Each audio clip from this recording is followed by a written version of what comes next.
morning, ladies and gents. This is week number 10, if I'm not mistaken. And we have started a new topic last week. This topic is energy, forces, and motion. Okay? And this week we're going to carry on with energy, perhaps even finish it and move on to the forces.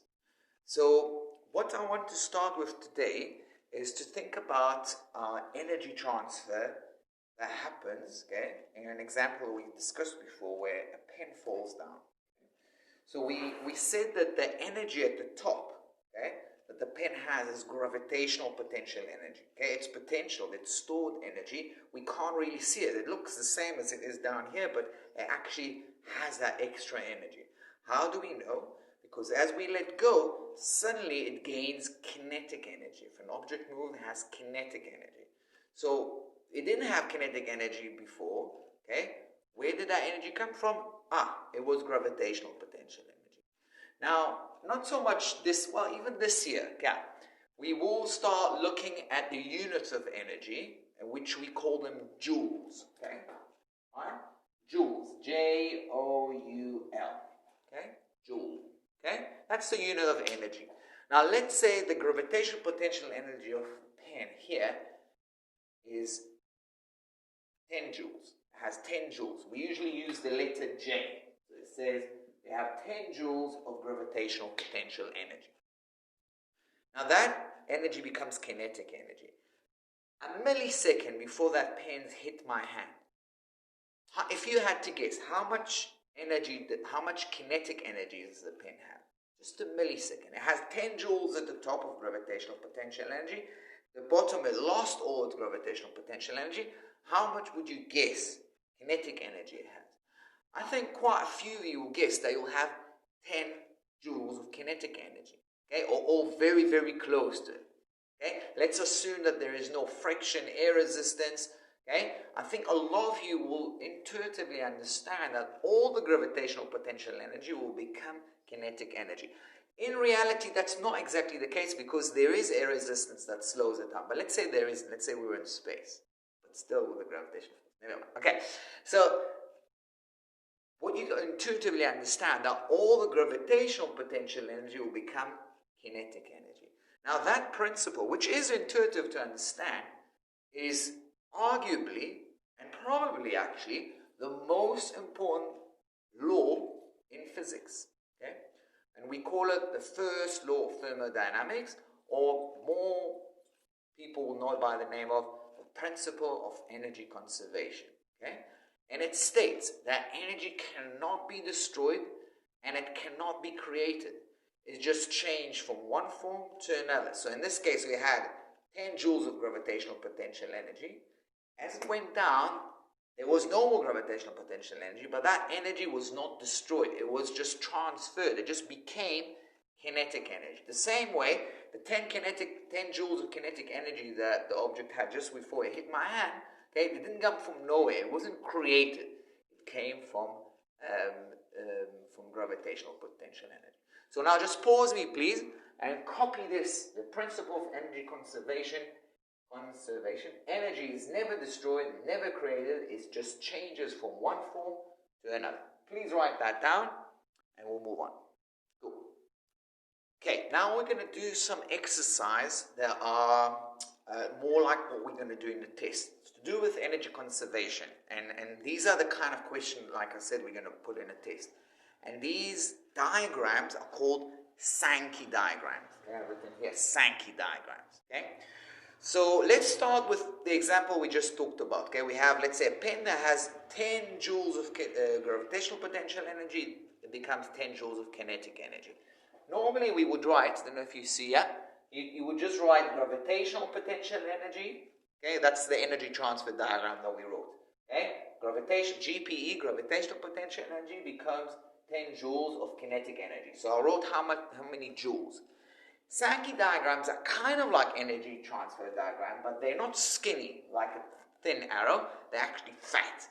And their fatness, the thickness, tells you how much energy there is. So what we're going to do is work with a scale.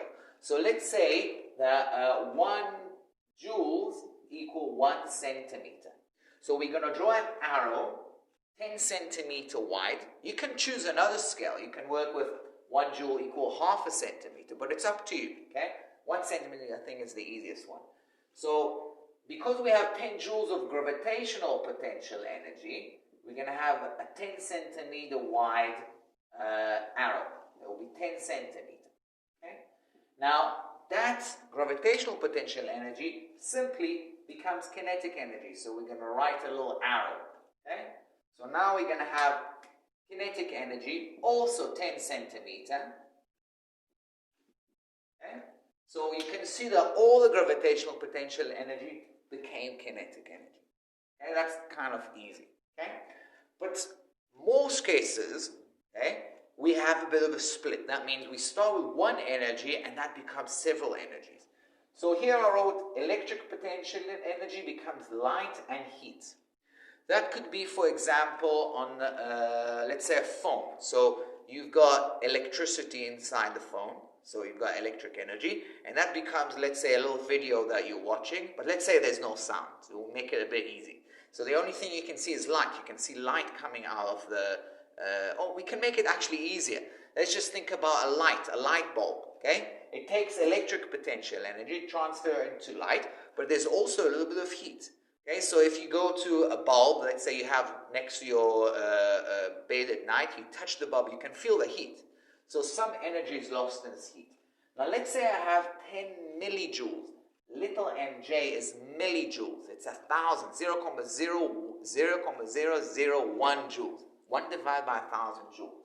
Okay, we have less energy taken. Let's say 7 millijoules out of that is light. What does the principle of conservation of energy tells you? How much heat will we have? Again, I think the vast majority will guess correctly that it's going to be 3 millijoules energy. Because if we started with 10 millijoules of electric energy, we must end up with 10 millijoules after it's split to all the kinds of energy. If I have 7 millijoules of light, I must have 3 millijoules of heat. Okay? Right? So now the question is, how do we draw it? These are the skinny energy transfer diagram. I want to draw it as a Sankey diagram. Fat arrow. Okay? So let's work with a similar scale. It's always very important to write down the scale. So in this case, we're going to say 1 millijoule is equal to 1 centimeter. Okay? We'll decide on that easy scale. So we're going to start with a fat arrow, okay, where you're going to have electric potential energy, and the thickness will be 10 centimeters. Okay? You don't need to write in the test or in your work that it's 10 centimeters. You just need to measure it with a ruler. I don't have a ruler here. I want to just show you it's 10 centimeters. Okay? Right, now that arrow splits into 2. Okay, so it's not just like here, it actually splits into 2. Okay, certain bit will be light and certain bit will be heat, so it will split into 2. What will be the thickness of the arrow that becomes light? Okay, right? If 7 millijoules becomes light, and we're working with 1 millijoules per centimeter, so you probably guessed it right, and you realize that we're going to have a thickness of 7 centimeters. Okay, so I think the best way to do is to continue that arrow straight. So this is going to be 7 centimeters. 7 centimeters equivalent to 7 millijoules with our scale. And it's very important, and I'll do it with another color, to write down what kind of energy. So we're going to write light. Okay? It's very important in these Sankey diagrams to label, just like we label here what kind of energy, what type of energy we have to do the same here. So we're going to have, so that was electric potential energy. Okay, and this is light. Now we also have heat. Now check this out. Now this is where it becomes a bit confusing. I can't carry on the bit of the arrow of the heat like this because it's going to run into this. So what you're going to do, okay, check what I'm doing. I'm going to curve it down. I'm going to curve it down. You still see it? Yeah. I'm going to curve it down, trying to keep the same thickness of the arrow. Now, you're not going to do 100% accurate. You can see even for me, my arrow became a little bit thinner. Doesn't matter too much. Try and make it not change too much. But the important here is what the thickness here. This is where it's important. What is the thickness here?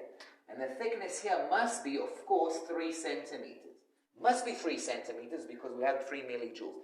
If your thickness here is different, then you lose marks because you're violating the principle of conservation of energy.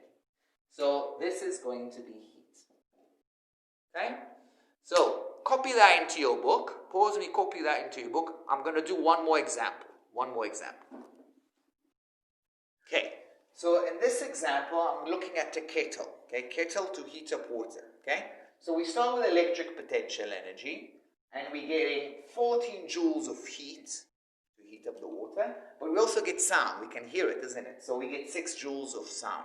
Now, the first part to do in a test will be I will ask you how much electric potential energy did I use. Okay. Now, if I got 14 joules of heat, 6 joules of sound, obviously I must have had 20 joules of electric potential energy. Electric potential energy, so I won't violate the laws of conservation of energy. Okay. If I end up with 20 joules, I must have had 20 joules. Next thing, how do we draw it? Okay. So we're going to start working on a scale. Now, you could work with 1 centimeter equal 1 joule, but you're going to have to draw an arrow of 20 centimeter, which will be quite big.